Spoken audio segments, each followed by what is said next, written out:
राम राम के साथियों, आज हम बात करने वाले हैं तरबूज की खेती के बारे में। क्या क्या हमको सावधानी रखना है, क्या बीज प्रबंधन, कितना खाद क्या डालना है, इसके बारे में पूरा जानकारी आपको इस वीडियो के माध्यम से हम आप देने वाले हैं।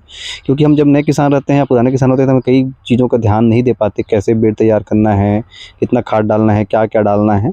तो इससे क्या होता है, उत्पादन कम आता है। तो इसके लिए आपको खेत की अच्छे 2-3 बार जुताई करना है, साथ में सड़ी हुई गोबर खाद डाल के आप सिंगल सुपर फास्फेट, ट्राइकोडर्मा और एनपीके 12-32-16 डाल करके ड्रिप बिछा करके मल्चिंग पेपर बिछा के आप 1-1 फीट के डिस्टेंस में होल कर लीजिए बीज लगाने के लिए। अब बीज की रही बात है तो आप 1-1 फीट में लगाइए, और आपके खेत छोटा बड़ा है उसके हिसाब से 50 ग्राम 100 ग्राम बीज जितना लगे आप देख करके लगाइएगा, क्योंकि अलग अलग खेत का साइज़ रहता है अलग अलग हिस्से में। तो उसके लिए आपको बीज का चयन करना बहुत ज़्यादा रोल प्ले करता है।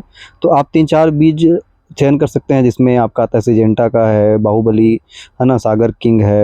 ये सब बीजें जो हैं बहुत अच्छा उत्पादन देने वाले आते हैं, इसमें रोग भी कम आता है और लगभग 60 से 70 दिन में ये पक करके तैयार हो जाते हैं। तो इसके लिए क्या करना है, जब आप बीज लगाते हो तो 1-1 फीट के डिस्टेंस में आपको बीज लगाना है। जो भी कंपनी का आप बीज लगा रहे हैं, ध्यान रखना A1 वैरायटी का बीज लगाया जाए, कोई भी लगाओ आप जो आपके एरिया में सूटेबल हो।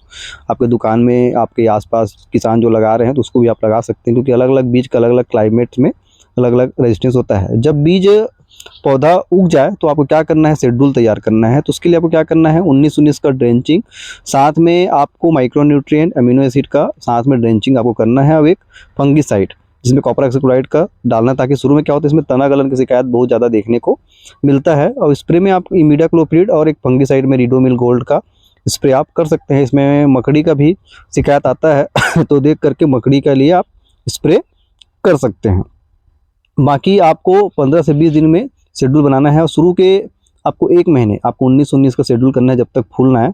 जैसे फूल आ जाए तो 12-32-16 और जीवारावन 34 इसका आपको शेड्यूल बना के ड्रेंचिंग ड्रिप के माध्यम से छोड़ते जाना है। अब जब फूल आए तो उससे पहले आपको बोरान और कैल्शियम का भी स्प्रे लेना है एक बार, और अगर लगे तो दूसरी बार आप बोरान डाल सकते हैं, कैल्शियम नाइट्रेट ना डालें।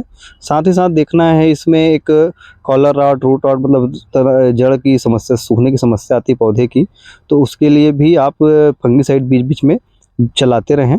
जब फल बन जाए तो उस समय आपको पोटास की ज़रूरत पड़ता है, तो एक आता है 1261, तो आप बीच में 0.34 तो 1261 का आपको ड्रेंचिंग करते रहना है, जिससे क्या होगा, फल अच्छा साइज लेगा और मिठास भी काफ़ी अच्छा देखने को मिलेगा।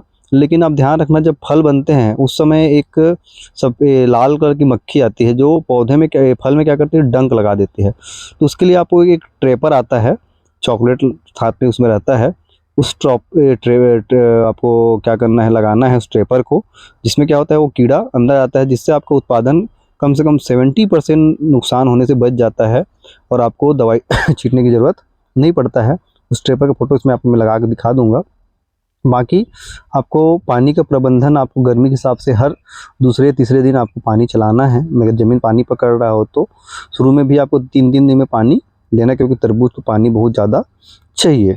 साथ ही साथ आप ध्यान दीजिएगा कि इसमें कोई फंगस वायरस का अटैक तो नहीं आ रहा है बाहर से, ये भी देखना है। और बीच बीच में आप चाहें तो गेंदे का पौधा भी लगा दें। इसको आप ड्रिप और मल्चिंग के साथ करेंगे तो काफ़ी अच्छा उत्पादन देखने को मिलेगा और साइज भी अच्छा आएगा। इन सब बातों को अगर आप ध्यान रखते हैं तो आप यकीन मानिए काफ़ी अच्छा उत्पादन आपको तरबूज में देखने को मिलेगा। हमने पिछले साल एक छोटे से हिस्से में ही लगभग 30 कुंटल तरबूज निकाल लिया था, हमने 10 ग्राम बीज उस समय लगाया था।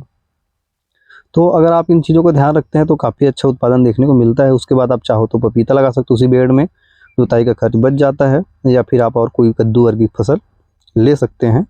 तो जानकारी कैसे लगा आप कमेंट करके बताइएगा। आप देख सकते हैं हमने इसमें पपीता लगा दिया था, जैसे तरबूज खत्म हुआ तो हमने पपीता लगा दिया था। तो आपको जानकारी कैसा लगा कमेंट करके बताइएगा। वीडियो पसंद आए तो वीडियो को लाइक, सब्सक्राइब, शेयर करना ना भूलें। धन्यवाद।